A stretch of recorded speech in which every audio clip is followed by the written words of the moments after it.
አይናፋርነሽ ማለት ነው? አይ እንደዛ አይደለም። ስትፈሪ ደግሞ ይበልጡን ቆንጆ ትሆኛለሽ። ምን እየሆንክ ነው? ራቅ። አንተ ህይወትህን ቀጥል።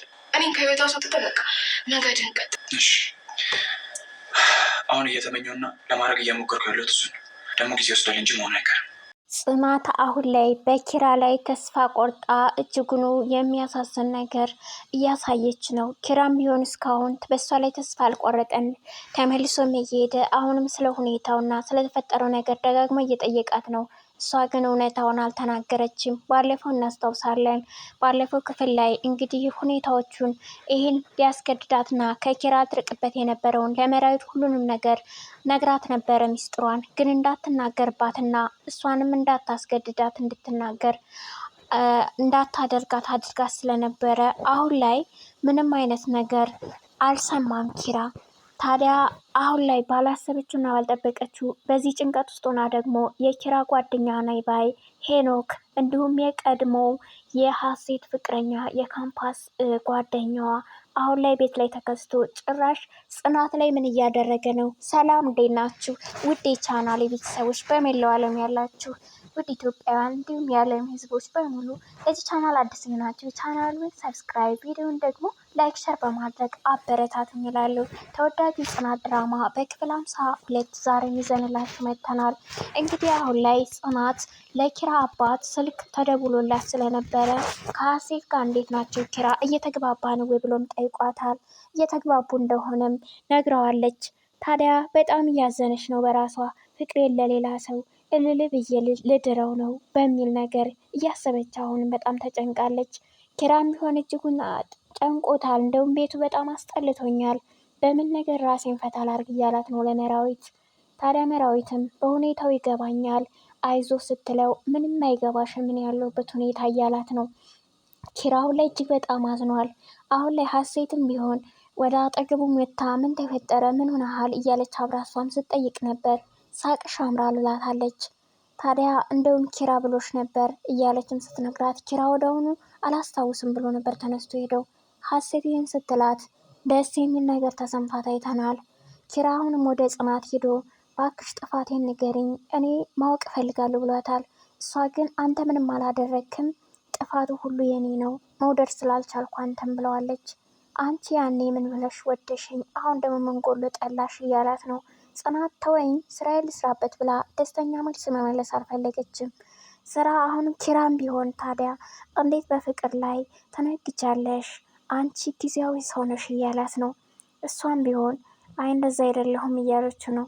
ግን እሱ እና ታዲያ ለምን ትርቂኛለሽ ለምን ቀርበሽ ለምን ራቅሽኝ ምን ፈልገሽ ነው እያላት ነበር። ጽናት ግን የምርቅብህም የምቀርብብህም ምንም ፈልጌ አይደለም በቃ አሁን ላይ ግን ከአንተ ፍቅር የለኝም የሚል ነገር ነው የተናገረችው። ኪራ እንግዲህ ፍቅርሽን ወጣልሽ በቃ በዚች አጭር ቀን ውስጥ አይደል እያላት ነው። እሷ ምንም እንደማትፈልገው እሱ ግን ታዲያ በበደልኩሽና ክፉ ባስቀየምኩሽ ነገር ሁሉ በራሴ ላይ ጸጸት ፈጥሬ ነበር ለካ ስህተት ነበር ጥሩ ሰው መስለሽ ሲላት፣ እሷ ግን ለምን የሚቆጭ ነገር በኋላ ላይ የምትጸጸትበትን ነገር ባትናገርስ ብለው ነበር። አይ አንቺን ማፍቀር የነበር የሚቆጭ ሲላት በጣም ተናዳ ስትሄድ እንደገና እጇን ይዞ መልሷታል። በዛም ሰዓት ምንድን ነው ያለት? አይ ይሄን መስማት አልፈልግም ባክን ይሄን ወሬ አታውራይ ብለው ነበር።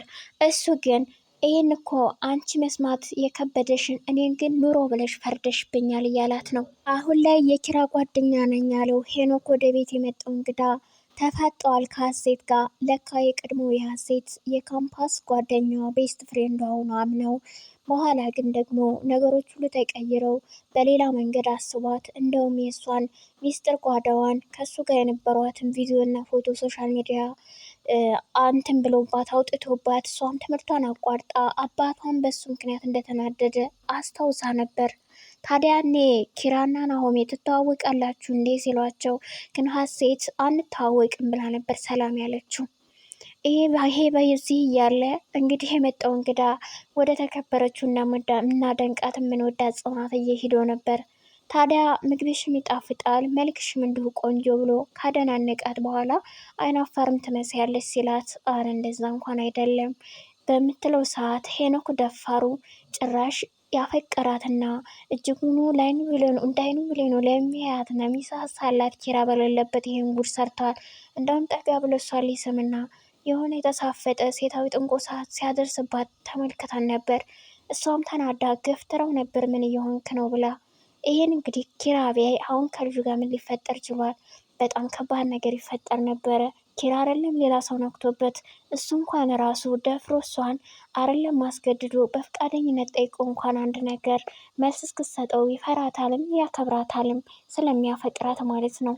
አሁን ላይ ሀሴት ይሄን ሰው ምን አባቱ ሊያደርግ መጣ እያለች እየተናደደች ተመልክተናታል።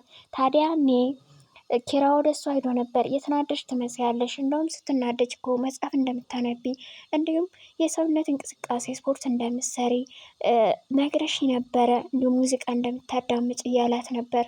ታዲያ እሷ አዎ እንደዛ ነበር የማደርገው፣ ግን አሁን ላይ ምንም አልሆንኩም ደህና ነኝ ብላ እንደውም በህይወት ውስጥ አንዳንዴ የሚያስፈልጉና የተረሱ ታሪኮችን ማስታወስ ያስፈልጋል። እኔ ማስታወስ እኮ አያስፈልግም፣ መርሳት አለብን፣ ሁሉንም ፎርጌት ማድረግ ያለብን እያለች ስትናገር ያኔ ኪራ ሁሉማ ሊሆን አይችልም። ለምሳሌ ቤተሰቦችን ልረሳቸው አልችልም። ለእኔ የማይጠቅመኝና አስመስለው የቀረቡኝ በህይወቴ ላይ ለእኔ ችግር የሚያደርሱ ነገሮች ከሆኑ ብንረሳቸውም ችግር የለውም። ስለዚህ ሁሉንም መቀበል ለእኔ ይከብዳል ብሎ ሀሳብ ሰጥቷት ነበረ። እንግዲህ ሀሴት ኪራም በተቀመጠበት ሄዳ ሴት እንግዲህ ሴት ልምሳል እንጂ ሴት በለኝ እንጂ ስትልም ቀረብ ብላ ምን ሆነሃል ሰሞኑ ፊት ልክ አይደለም እያለች የምታጽናና መግዛት ስነግረው ነበር። እሱም ቢሆን ስለ ራሱ ብሶት አንዳንድ ነገሮችን ግልጽ አድርጎ ባይነግራትም ግን ደግሞ በፍቅር እንደተጎዳ አይነት የሚመስል ወሬዎችን አውርቷት ነበረ። ታዲያ እኔ ተረዳው፣ አሁን በፍቅር የጎዳ ሰው አለ ማለት ነው፣ ግን አይዞህ እያለች የምታበረታታውና የምታጽናናው መስላ ከጎኑ ተቀምጣለች። እንግዲህ ያኔ አመሰግናለሁ፣ ይህን የሚያጽናና ቃል አመሰግናለሁ ስለሰጠሽኝ ሲላት እንግዲህ እንደዚህ እንደ ወንድ ነው አይደል ትሪት የምታደርገኝ የሚል ቃል ነበር የተጠቀመችው። ኪራም ያው ፈልጉትም ባይሆን ሴት ናትና ላለማሳፈር እሷን ሸም እያዘውን ቢሆን አቅፏት እሺ በቃ ብሎ አመሰግናለሁ የሚለውን ነገር አቅፎ ነበር የገለጸላት። ያኔ እሷ ደስ ብሏታል። አይህ ሴት መሰልኩኝ አሁን ደስ ብሏት ነበረ። እና እሱም ነገሩን አስቀጥሎ ግን ወደ ውጭ ደን ሻይ ቡና እንልም ወይ አየሩ የሚመቻል የሚል ጥያቄ ሲያነሳ ከአንዳንድ ነበር በደስታ የተቀበለችው። ይህማ ለእኔም ደስታዬ ነው የሚል ነገር። ታዲያ ካፍቴሪያ ሄደው እየተዝናኑ እንደውም የልጅነታቸውን ራሱ ትዝታዎችንም እያነሱ ሲያወሩ ሲጫወቱ፣ እንዲሁም ደግሞ ቶሎ ወደ ቤት መመለስ አለብን እያለች ጥያቄ ስታነሳልህ ነበር። ለምን አንቺ ግን ትፈሪያለሽ እንዴ? ለምን ቶሎ ወደ ቤት መመለስ ፈለግሽ ሲላት ስለ ቀድሞ ስለተፈጠረባት ነገር ማስታወሳ ያን ነገር መናገር ፈልጋለች ለኪራ። ጽናት አሁን ላይ ኪራን ይቅርታን ብለው ነበረ። ያው ተናዳና በስሜት የምትናገረው ነገር ምንም ቢሆን ውስጧ ላይ ያለው ቁስል እሷ አቅምና እሷ ግን ይሁን ሁሉ ችላለች፣ ተሸክማለች። በዛ ላይ እሱም ደግሞ ምን ሆነሽ ነው እያለ ጠዋትም ማታም ስለሚጠይቃት ይሰማታል። ነገሮቹም እንደማይሆኑላት ስታስብ የምታፈቅረውን ሰው ሌላ ሴት ልትወስዶ ስለሆነ፣ ስለዚህ እሷ አሁን ላይ እጅጉን በጣም የሚያሳስባት ይቅርታ ያለችበት ምክንያትም አለቃይ ስለሆንክ ነው እንጂ ሌላ ነገር የለም ብለው ነበር። እሱ ግን ጥፋትሽን አውቀሽ ይሆን ወይስ ደግሞ ብሎም ጠይቋት ነበር። አይ ከዚህ በኋላ አንተ ላይ ህይወትህን ብትመሰርት እኔን ደግሞ ከህይወትህ ብታስወጣኝ ያ ትልቅ ነገር ነው፣ ለአንተም አሪፍ ነው። ስለዚህ መንገድ ግን ያዝና ትክክለኛውን መርጠ ሄደ እያለችው ነው። እሱም ታዲያ ይህንም እኔም ራሴ እየሞከርኩት ነው፣ እጀምረዋለሁ፣ ጊዜ ይፈጅብኛል እንጂ ደግሞ እደርስበታለሁ፣ አደርገዋለሁ የሚል ቃል ተናግሯት ሄዷል። አሁን ላይ ጽናት እጅጉን በጣም አዝናለች። መራዊትን ብትሆን እንደገና ሌላኛ ጓደኛዋ ሰኒም ቢሆን በስልክ አውርታት ነበር።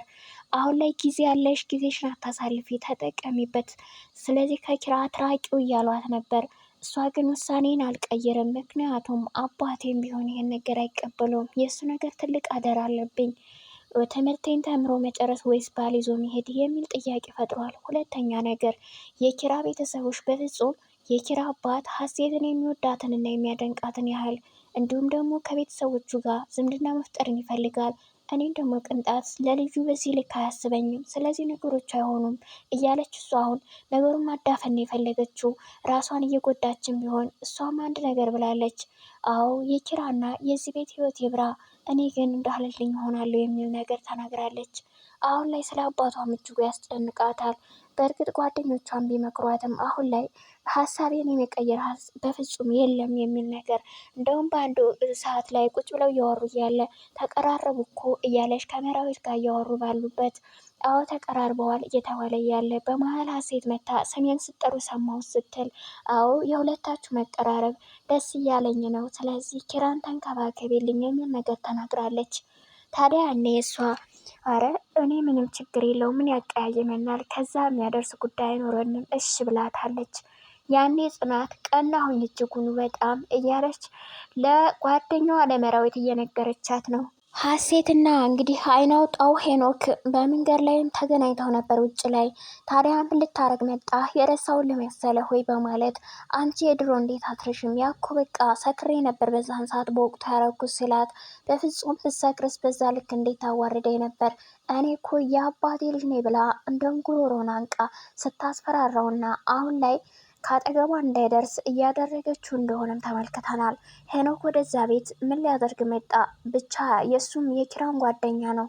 አሁን ላይ ኪራ ምንም የሚያውቀው ነገር የለም የሀሴት ያለውን ነገር እንዲሁም ጽናት ላይ የፈጸመባትን ነገር። አሁን ላይ ግን ሁለታቸው እጅጉን እየተፋቀሩና ነገሩን ዙሩን እያከረሩት የመጡ ይመስላሉ ሀሴትና ኪራ። እሷም ቢሆን ስሜት ያላት ይመስላል። አሁን ላይ እየወደደችው መጥታለች። ቆንጆ ነው ቆንጆ ነው አስስቅ ደስ ትለኛለች ብሎ አለ በሚል ሰዓት ደስ የሚል ስሜት ተሰምቷት ሰምተናል ከመራዊት ስትነግራት። አሁን ላይ ደግሞ እሱን አብረው መውጣት ጀምረዋል። ቀጣዩ ምን ሊሆን ይችላል? ጽናትን ቢሆን እንዲሁ እየተንገበገበችና እውነቱን ቢያውቅ ኑሮ ደግሞ በእኔ ላይ ሳይሆን የሚፈርደው ራሱ ይጸጸታል የሚል ነገር ስትናገር ሰምተናል። ሀሳብ አስተያየታችሁን አድማጭ ተመልካች ኮሜንት ስር ጻፉልኝ። ለዚህ ቻናል አዲስ የሆናችሁ ቻናሉን ሰብስክራይብ፣ ቪዲዮን ደግሞ ላይክ፣ ሸር በማድረግ ቤተሰብ ሆኑ። እጅጉን በጣም አመሰግናችኋለሁ።